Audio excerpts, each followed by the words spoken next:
اور فرمایا وہ کھجور بیچ دو، وہ کھجور سے سودا کر لو۔ فرمایا اس کے بدلے میں ہمیں کیا ملے گا؟ فرمایا میں تمہیں جنت میں وعدہ کرتا ہوں کھجور کا درخت کے۔ لیکن دوستو وہ منافق تھا، حالانکہ صرف زبان پر کلمہ پڑھنے والا، نبی کے پیچھے نماز بھی پڑھتا تھا۔ کہنے لگا کہ اللہ کے رسول وہ درخت ہمیں بہت محبوب ہے، اس کا پھل ہمیں بہت اچھا لگتا ہے، ہمارے بال بچے بھی اس پھل کے لیے بہت شوقین رکھتا ہے۔ تو منافق تھا۔ عزیز دوستو اسی طرح میں کہا کرتا ہوں صرف زبان سے کلمہ لا الہ الا اللہ کہنے سے نہیں ہوگا۔ ایسے تو منافق نے بھی کلمہ پڑھا ہے، اللہ کے رسول کے پیچھے نماز بھی پڑھا ہے، اور اگر 2-3 جمعہ پہلے اگر یاد ہوگا ایک میں آپ کے سامنے سنایا تھا کہ ابی ابی کا انتقال ہونے لگا تو انہوں نے اللہ کے رسول اپنے بیٹے کو وصیت کیا تھا، وہ منافق تھا، اللہ کے رسول نے اس کی نماز جنازہ بھی پڑھائی، اللہ کے رسول صلی اللہ علیہ وسلم کے کرتے کا کفن بھی دیا، لیکن پوچھو کیا اس کی نجات ہو گئی؟ وہ کلمہ بھی پڑھتا تھا، اللہ کے رسول کے پیچھے نماز بھی پڑھتا تھا، لیکن اس کی نجات نہیں ہوئی۔ بعض کتابوں کے اندر آتا ہے کہ اپنے بیٹے کو کہا تھا کہ اللہ کے رسول کے دعات کو میرے منہ میں ڈال دینا۔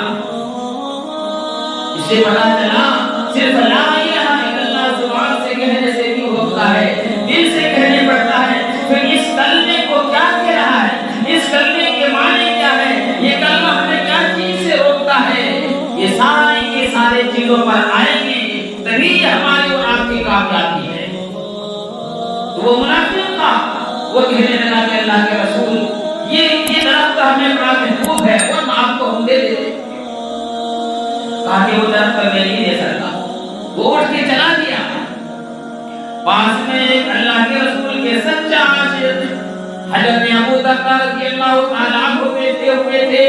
فرمایا کہ اللہ کے رسول اگر میں وہ درخت اگر خرید کر آپ کو دے دوں تب تو کیا میرے لیے بھی وہی گفٹ ہے، یعنی وہ میرے لیے بھی وہی خوشخبری ہے جنت کا؟ فرمایا ہاں، جو بھی کوئی اس درخت کو خریدے گا اس کے لیے جنت کے اندر جنت کا وعدہ ہے، وہ جنت کے اندر کھجور کے درخت کا وعدہ ہے۔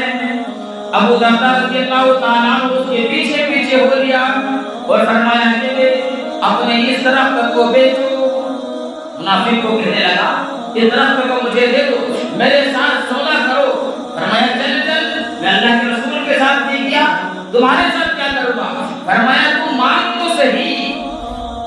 ابو درداء رضی اللہ تعالیٰ عنہ فرماتے ہیں کہ اس کو انہوں نے کہا تم مانگو تو صحیح، تم مانگ کرو دیکھو۔ عزیز دوستو وہ سوچا اسے کیسے جان چھڑاؤ، تو اس منافق سے نکل گیا کہ تمہارا جو کھجور کا جو باغ ہے نا، کھجور کا جو باغ ہے وہ مجھ کو دے دو اور یہ کھجور تم درخت لے لو۔ ابو درداء رضی اللہ تعالیٰ عنہ کے پاس کیا کھجور کے باغ تھا، 600 کھجور تھے، 600 کھجور۔ اس باغ کے اندر اگر یہ چیز کسی ذمہ دار کی آنکھ سے دیکھو تو بہت بڑی دولت ہے، کئی لاکھوں روپے کی دولت ہے یہ۔ تو کہا کہ وہ کھجور کا درخت وہ باغ ہم کو دے دو، 600 کھجور جو تمہارے باغ میں ہے وہ مجھے دے دو اور یہ کھجور ایک کو لے دو۔ اللہ اکبر، کہا کہ ٹھیک ہے۔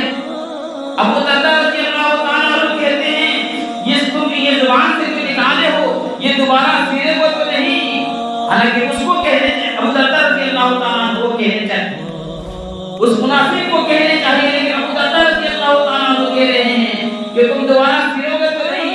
فرمایا میں کیوں سیرو بھائی، 600 درخت ہے تمہارے باغ کے اندر، اس کو مجھے دے دو۔ فرمایا آؤ اس کو لکھ لیتے ہیں، فرمایا وہ باغ تمہارا ہوا یہ کھجور ہمارا۔ ابو درداء رضی اللہ تعالیٰ عنہ اللہ کے رسول کے پاس آتے ہیں اور فرماتے ہیں کہ اللہ کے رسول یہ درخت میں نے خرید لیا، وہ درخت جس کے بارے میں آپ کہہ رہے تھے وہ درخت میں نے خرید لیا۔ اللہ کے رسول نے فرمایا کتنا میں خریدا؟ فرمایا کتنا میں خریدا؟ فرمایا کہ اللہ کے رسول نے اپنے ساری کے ساری باغ اس کو دے دیا، 600 کھجور کے باغ میں نے دے دیا، بدلے میں ایک کھجور کا لیا جس کے بارے میں آپ نے جنت میں